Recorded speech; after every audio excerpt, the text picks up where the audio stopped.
রাজধানীর দক্ষিণ বনশ্রীতে স্কুল ছাত্রী ফাতেমা আক্তার নীলি হত্যায় অভিযুক্ত হোটেল কর্মী মোহাম্মদ মিলন মল্লিককে গ্রেফতার করেছে র্যাব। বাগেরহাট থেকে মিলনকে গ্রেফতারের পর রাজধানীর কারওয়ান বাজারে আয়োজিত সংবাদ সম্মেলনে র্যাব জানায়, মিলনের অনৈতিক প্রস্তাবে রাজি না হওয়ায় প্রাণ দিতে হয়েছে নীলিকে।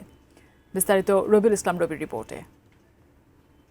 সিসিটিভি ফুটেজে দেখা যায় শনিবার বিকেল ৩টার দিকে দক্ষিণ বনশ্রীর প্রীতিলতা নামের বাড়িটি থেকে বের হয়ে যাচ্ছে হোটেল কর্মী মিলন।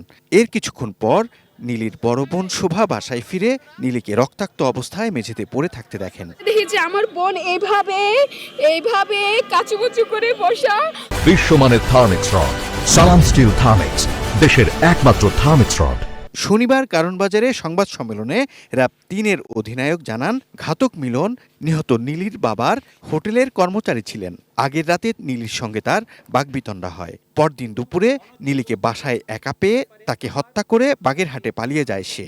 আসামির অনৈতিক প্রস্তাবে রাজি না হওয়ায় ভিকটিমকে এক পর্যায়ে ধস্তাধস্তির এক পর্যায়ে তাকে পিছন থেকে লাইলনের দড়ি দিয়ে তার গলায় শ্বাসরোধ করে তাকে হত্যা করার চেষ্টা করেন। পরবর্তীতে রান্নাঘরে থাকা বটি দিয়ে আসামি ভিকটিম গলা কেটে হত্যা করেন। র্যাব আরও জানায়, ঘাতক মিলনের বিরুদ্ধে এর আগেও মাদক মামলা থাকার তথ্য পাওয়া গেছে। নিজের আক্রোশ থেকে কাজটা করেছেন এবং ওনার সাথে অন্য কেউ ছিল না। রবিউল ইসলাম রবি, এটি নিউজ, ঢাকা।